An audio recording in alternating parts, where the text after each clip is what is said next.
Hi everyone, welcome back to my channel. I hope आप लोग सब ठीक हैं।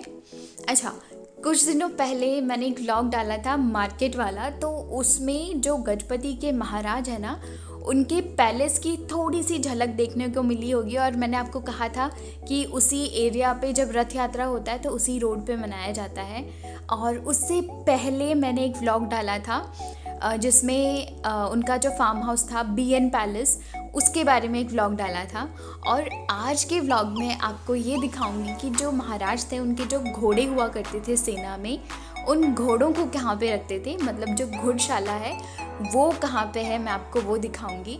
हालांकि अभी यहाँ पे कुछ बचा नहीं है, पूरा खंडर हो चुका है, लेकिन थोड़े बहुत 2-3 रूम्स बचे हुए थे, तो मैं आपको वो दिखा देती हूँ।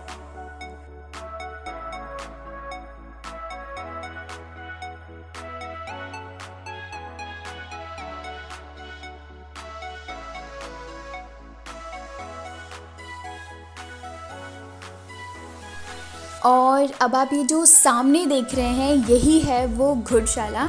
अभी तो बहुत छोटा लग रहा है, लेकिन आई एम श्योर जब इसमें घोड़े रखे जाते होंगे राजा के टाइम पे, ये अपने टाइम पे बहुत बड़ा रहा होगा। अभी तो कुछ बचा ही नहीं है, लेकिन आसपास का जो एरिया है ना वो काफ़ी बड़ा है। और जब लोगों को याद आता होगा, लोगों को जब टाइम मिलता होगा, वो लोग आके यहाँ पे पिकनिक भी मनाते हैं। It's more like a picnic spot now. और फिर हम अंदर भी गए थे। मुझे बहुत डर लग रहा था क्योंकि अंदर आप ये देख सकते हैं बहुत ज़्यादा जंगली घास भूस पेड़ पौधे उगे हुए हैं। मुझे लग रहा था कहीं कोई सांप वगैरह या फिर कुछ कीड़े वगैरह ना हो जो काट ले, लेकिन फिर भी हम अंदर गए थे। आप भी देखिए ये अंदर से कैसा है।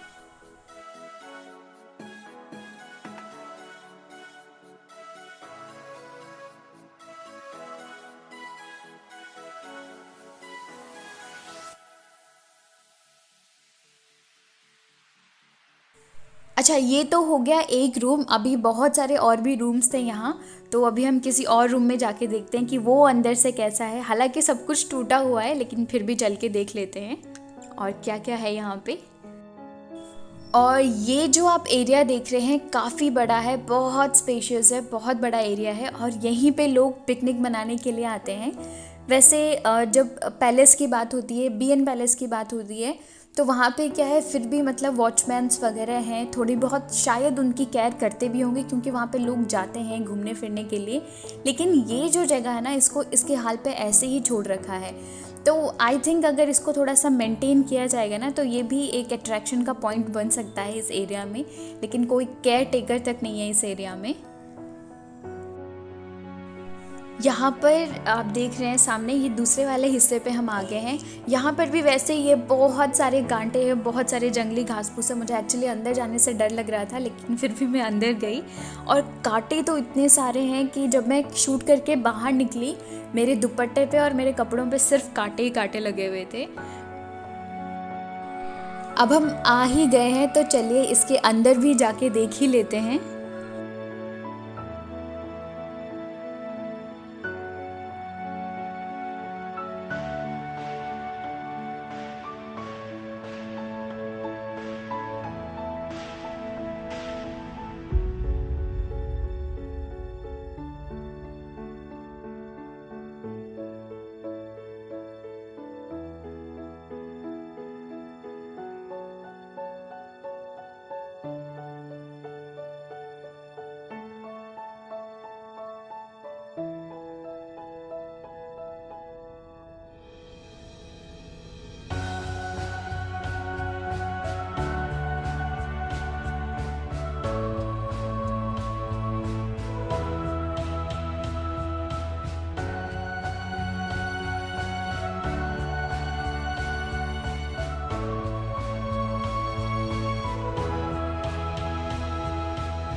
वैसे ये जो दीवारें आप देख रहे हैं ना, दिखने में तो बिल्कुल सीमेंट जैसे लगते हैं, लेकिन जिस टाइम पे ये बने थे उस टाइम पे तो शायद ही सीमेंट वगैरह मिलते होंगे।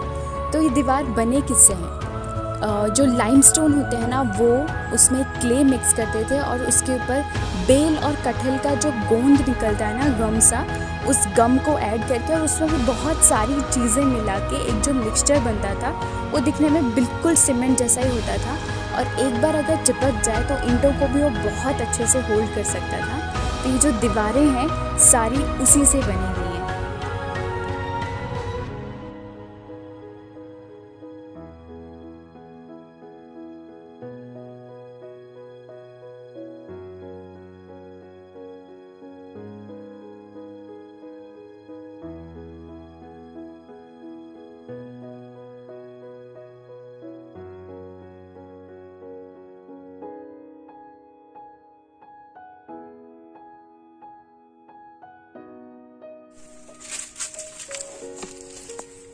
क्या हो रहा है गले देखो।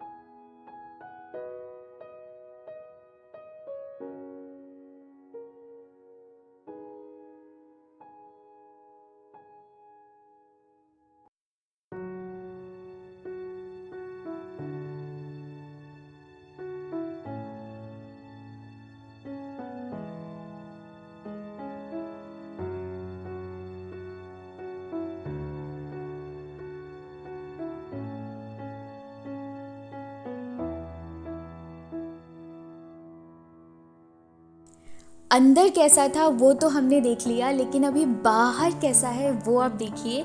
यही वो जगह है जहाँ पर लोग पिकनिक मनाते हैं। और हैरानी की बात तो ये है कि यहाँ पर एक डस्टबिन तक नहीं है। लोगों को जब पिकनिक मनाना होता है ना, आते ही अपनी सफाई खुद करते हैं और पिकनिक मना लेते हैं और जाते वक्त अपना कचरा भी वहाँ पे छोड़ के चले जाते हैं। पर ऐसा क्यों करते हैं? अगर हर इंसान अपनी जिम्मेदारी समझेगा, अपनी रिस्पॉन्सिबिलिटी खुद लेगा, तो सफाई अभियान जैसे प्रोग्राम्स की तो ज़रूरत ही नहीं पड़ेगी। हम जाते हैं नेचर के पास एंजॉय करने के लिए, पिकनिक मनाने के लिए, उसमें कोई मना ही नहीं है। लेकिन जब हम वापस आते हैं उसको गंदा करके आ जाते हैं और फिर हम ये एक्सपेक्ट करते हैं कि एनवायरनमेंट हमेशा हेल्दी रहना चाहिए, हमारे हित में रहना चाहिए। तो ये चीज़ हो ही नहीं सकता है। तो मेरी बस सबसे एक ही रिक्वेस्ट है, अगर जब भी आप पिकनिक पर जाते हैं पब्लिक एरियाज़ पे, तो प्लीज़ अपना कचरा खुद साफ़ कीजिए वहाँ पे। बस आज के व्लॉग के लिए इतना ही। आई होप आप लोगों को ये व्लॉग अच्छा लगा। Thank you so much for watching.